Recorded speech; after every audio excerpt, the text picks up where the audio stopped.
بھائیوں اور بہنوں اور پوری ٹیم جس نے اس ویب سائٹ کے لیے کام کیا ہے، جناب عمر صاحب اور اس ٹیم کے ذمہ دار جناب شمشاد صاحب، یہ سب حضرات ہم لوگوں کے لیے قابل تشکر ہے۔ ہمارے شمشاد صاحب کی ایک بڑی خوبی یہ ہے کہ ان کے اندر پریشان کرنے کی بہت صلاحیت ہے۔ جب کوئی پروگرام بناتے ہیں اور جب ٹھان لیتے ہیں تو بار بار فون کرتے ہیں اور اس کو کروا کر ہی رہتے ہیں۔ تو کسی کام کے لیے ایسے مجنون صفت آدمی کی بڑی ضرورت ہوتی ہے۔ اللہ تعالیٰ ان کی عمر میں، ان کے کاموں میں اور ان کے جذبے میں اور ان کی لگن اور ان کی قوت اور صلاحیت میں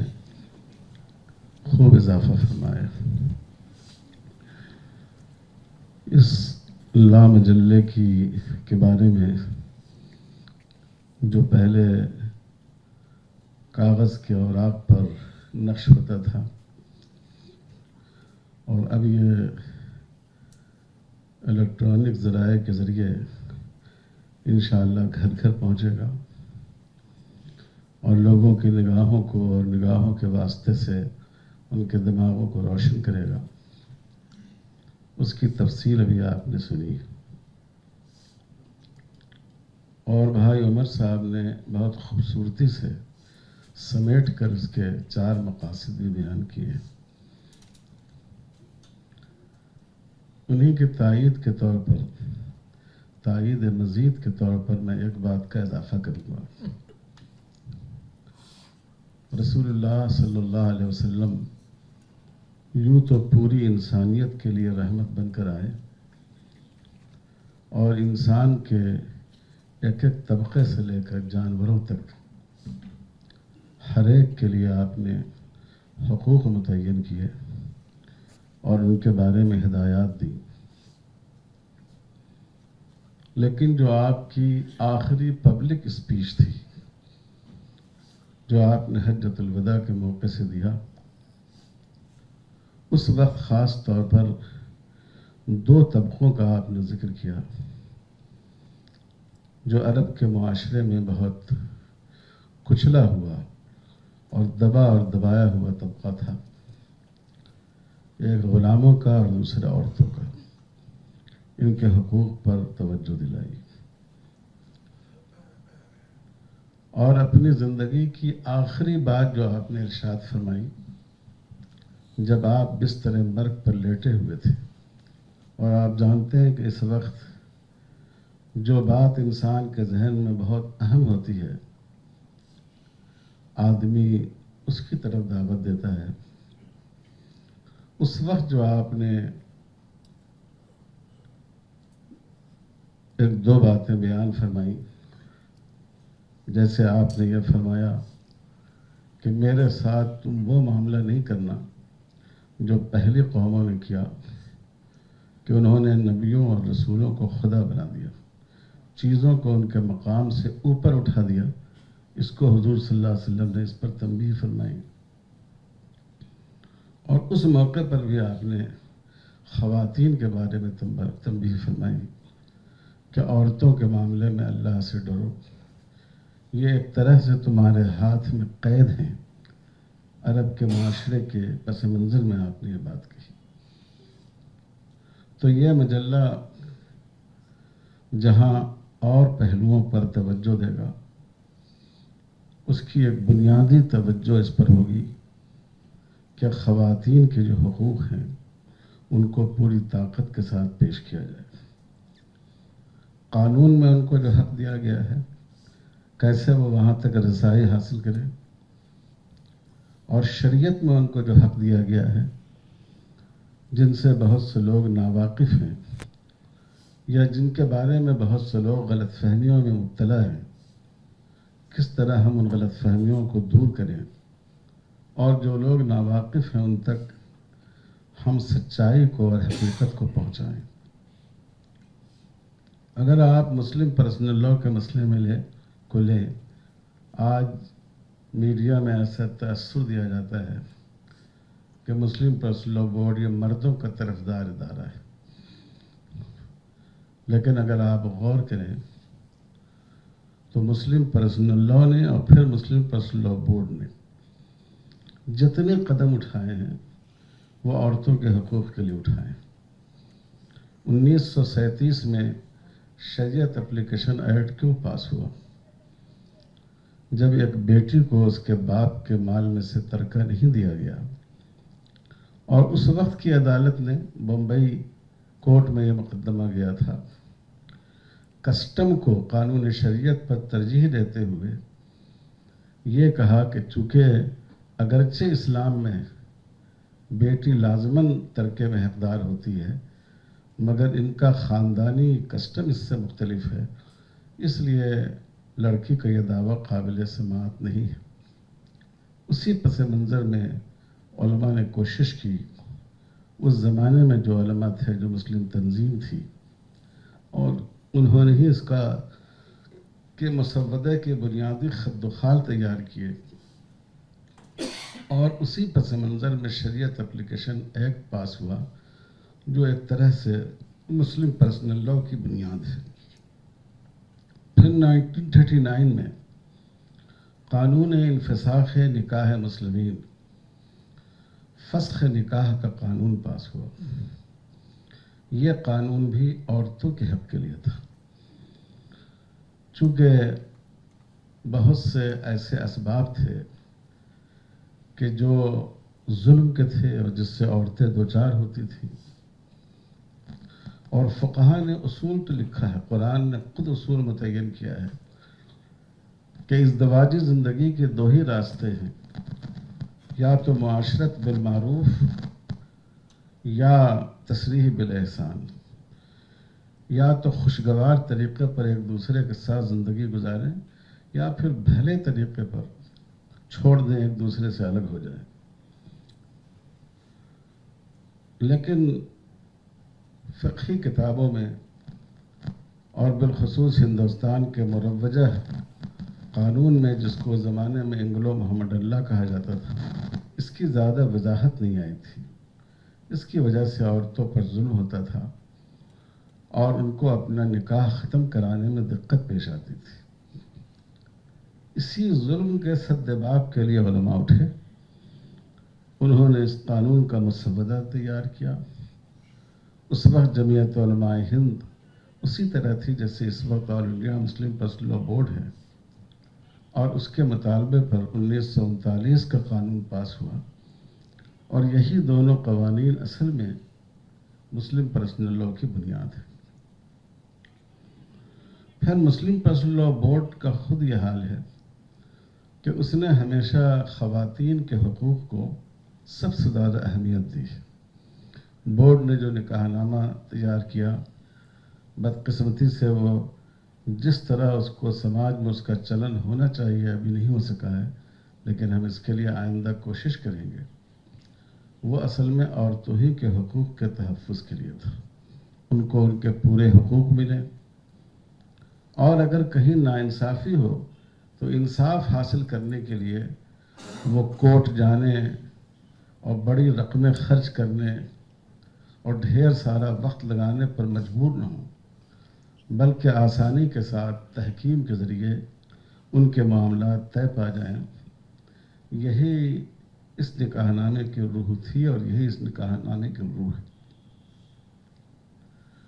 آل India Muslim Personal Law Board سے بہت سے ادارے منسلک ہیں، جن کی حیثیت بورڈ کے خادموں کی ہے۔ بعض ادارے ملی کام کرتے ہیں اور بعض ادارے بورڈ کی ضرورت کے لحاظ سے علمی اور تحقیقی کام کرتے ہیں۔ ہندوستان میں اسلامک فقہ اکیڈمی اسی دوسری قسم کا ادارہ ہے۔ یہاں دو بڑے اہم فیصلے ہوئے۔ ایک فیصلہ یہ ہوا کہ عورت نکاح کو، مہر کو مشروط بھی رکھ سکتی ہے، کنڈیشنل بھی رکھ سکتی ہے۔ عورت اگر چاہے تو وہ نکاح کے وقت یہ کہے کہ ہمارا مہر مثلاً 1,00,000 روپے ہوگا، لیکن اگر تم نے مجھے طلاق دے دی تو ہمارا مہر 5,00,000 روپے ہوگا۔ اگر تم نے فلاں کام کیا جس سے ہمارے حقوق متاثر ہوتے ہیں تو ہمارا مہر 5 لاکھ روپے ہوگا. یہ مسئلہ جو فقہ کی کتابوں کے دفینوں میں دبا ہوا تھا اس کو نکالا گیا اور یہاں یہ فتویٰ دیا گیا اجتماعی کہ نکاح کے موقع سے عورتیں مہر مقرر کرتے ہوئے اس کو کسی شرط سے متعلق کر سکتی ہیں. اسی طرح ایک مسئلہ اسی طرح کا اور ہے کہ نکاح کے موقع سے عورت شرط عائد کر سکتی ہے. اس پر بھی فیصلہ ہوا. بیوی یہ فیصلہ کرے کہ میں نکاح قبول کرتی ہوں مگر تم کو فلاں شہر میں لے جانے کا حق نہیں ہوگا، اس ملک سے باہر لے جانے کا حق نہیں ہوگا، تم پابند ہوگے اسی ملک میں رکھ کر ہماری ضروریات پوری کرو، تو وہ یہ شرط لگا سکتی ہے. اسی طرح کہ اور بھی شرطیں ہیں کہ میں نکاح کو قبول کرتی ہوں لیکن میری شرط یہ ہے کہ مجھے بھی اپنے آپ پر اگر میں ضرورت محسوس کروں، ظلم محسوس کروں تو طلاق واقع کرنے کا حق ہوگا، جس کو فقہ کی اصطلاح میں تفویض طلاق کہتے ہیں. اس مسئلے کو بھی واضح کیا گیا. نکاح نامے میں واضح طور پر یہ بات اس لیے نہیں لکھی گئی، یہ تجویز تھی کہ نکاح نامے میں یہ بات آئے، لیکن ہندوستان میں لوگوں کی نفسیات ایسی ہے کہ اگر نکاح کے وقت طلاق کا ذکر آ جائے تو لوگ اس کو بہت ہی بدشگونی پر معمول کرتے ہیں. لیکن اس میں الفاظ ایسے استعمال کیے گئے نکاح نامے میں جس پر میں دونوں فریق کا دستخط ہوتا ہے کہ اس کے ضمن میں یہ بات بھی موجود ہے. اسی طرح یہ جو بورڈ کا ہمارا مجموعہ قوانین ہے، 1939 میں جو اسباب فسخ نکاح کے مقرر کیے گئے تھے ان میں کئی اسباب کا اضافہ ہے بورڈ کے مجموعہ قوانین میں. اس میں ایک بنیادی چیز یہ ہے کہ عام طور پر جو جسمانی تکلیف رسانی ہے اس کو سبب فسخ مانا گیا تھا، لیکن اس میں اس بات کو واضح کیا گیا مجموعہ قوانین میں کہ اگر ذہنی اذیت رسانی ہو، ذہنی طور پر تکلیف پہنچائی جائے، آج کل تو اس کی وجہ سے موت بھی واقع ہو جاتی ہے، عورتیں ڈپریشن میں بھی چلی جاتی ہیں، تو اس کو بھی فسخ نکاح کا ایک سبب مانا جائے گا. مزید ایک وضاحت کی گئی جو اس سے پہلے نہیں تھی، وہ یہ ہے کہ اگر شوہر نے دھوکہ دیا، اس نے یہ کہہ کر اپنا یہ شو کر کے اپنا نکاح کیا کہ میں ڈاکٹر ہوں، لیکن بعد میں معلوم ہوا کہ یہ ڈاکٹر صاحب نہیں ہیں بلکہ ڈاکٹر کے ہاں کام کرتے ہیں، لڑکی اس کی وجہ سے اپنے لیے ذلت محسوس کرتی ہے، کمتری محسوس کرتی ہے، تو اس بنیاد پر بھی اس کو حق ہوگا کہ وہ فسخ نکاح کا مطالبہ کریں. تو اگر مجموعہ قوانین کو دیکھیں اور اس کا اس لحاظ سے جائزہ لیں، میں نے ایک پورا مضمون بھی اس پر لکھا تھا کہ یہ جو بورڈ کا مرتب کیا ہوا مجموعہ قوانین ہے، اس نے خواتین کے حقوق کے سلسلے میں کن چیزوں کا اضافہ کیا ہے. تو اگر آپ اس لحاظ سے آپ اس کا جائزہ لیں تو اگر مرد حضرات، آپ حضرات یہ شکایت کریں کہ بورڈ تو عورتوں کا وکیل ہے تو شاید اس میں کچھ صداقت بھی ہو. بورڈ تو اصل میں انصاف کا وکیل ہے، نہ مردوں کا ہے نہ عورتوں کا ہے، لیکن اس میں بہت زیادہ خواتین کے حقوق کی حفاظت پر توجہ دی گئی. انشاءاللہ یہ جو میگزین چھپ رہا ہے اس میں بھی میں سمجھتا ہوں کہ یہ ٹیم اس بات کی کوشش کرے گی کہ اس پہلو کو زیادہ سے زیادہ واضح کریں. اور بورڈ کوئی حق دینے والا نہیں ہے، شریعت کے دیے ہوئے حقوق ہیں. بورڈ اس کی وضاحت کرتی ہے کہ شریعت نے خواتین کو جو حقوق دیے گئے ہیں، جو ان کو رعایتیں دی گئی ہیں، جو مردوں کے مقابلے ان کو زیادہ چھوٹ دی گئی ہے، جس میں ان کی فطری نزاکتوں اور لطافتوں کی رعایت کی گئی ہے، اس کو بھی زیادہ سے زیادہ نمایاں کیا جائے۔ تو بڑی خوشی کی بات ہے کہ آج یہ ویب سائٹ بن گئی، اور یہ اندازہ ہے انشاءاللہ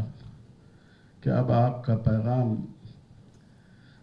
ریڈیو کے لیے کہا جاتا تھا ہوا کے دوش پر، اب اس کے لیے میں کیا اصطلاح استعمال کروں؟ جی، بجلی کے دوش پر انشاءاللہ یہ زیادہ سے زیادہ لوگوں تک یہ پیغام پہنچے گا۔ میں جناب شمشاد صاحب کا، جناب عمر صاحب کا، جناب نظام الدین صاحب کا، اور جو ہمارے دوسرے احباب ہیں، یہ نبیلہ جمیل صاحب کا، اور جو دوسرے احباب ہیں جو اس کام میں شریک ہیں، میں ان سب کو دل کے گہرائی سے مبارکباد دیتا ہوں، شکریہ ادا نہیں کرتا ہوں۔ میں شکریہ ادا کر کے آپ لوگوں کے اجر میں کمی نہیں کرنا چاہتا، کیونکہ یہ کام آپ شکریہ کے لیے نہیں، اللہ کی رضا کے لیے کر رہے ہیں، اور اللہ ہی آپ کو اس کا بدلہ دے گا۔ اللہ ہم سب کو اس بات کی توفیق عطا فرمائے کہ ہم اس ملک میں اسلامی قانون اور اسلام میں کے معاشرتی نظام کو جس طرح فطرت کے مطابق اور انسانی ضرورتوں کے مطابق رکھا گیا ہے، اور یہ اللہ تعالیٰ کا دیا ہوا ہے، اس کی وکالت کرنے، اس کا دفاع کرنے، اس کی ترجمانی کرنے، سلیقے کے ساتھ اس کو پیش کرنے، اس کی اہمیت کو ثابت کرنے کی اللہ تعالیٰ ہمیں توفیق بھی دے اور اس کی صلاحیت بھی دی۔ وصلی اللہ علی خیر خلقہ محمد وعلی آلہ وصحبہ اجمعین والحمد للہ رب العالمین۔